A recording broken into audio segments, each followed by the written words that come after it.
Коми значительно сократилось количество абортов. Так, если в 2022 году отказывались от родов 2132 раза, то за 11 месяцев 23-го таких случаев было 1407.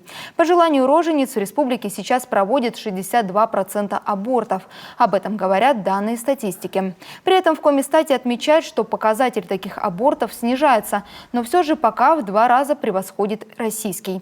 Напомним, ранее глава республики Владимир Уйба поручил разработать меры социальной поддержки для врачей, сопровождающих и мотивирующих беременных женщин рожать детей, если на прерывание родов нет медицинских показаний. А каждая женщина, обратившаяся в женскую консультацию с нежеланной беременностью, должна пройти доабортное консультирование.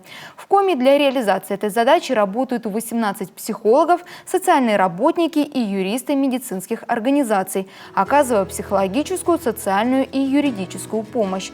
Созданы и функционируют 20 кабинетов поддержки беременных, оказавшихся в трудной жизненной ситуации, и центры медико-психологической помощи.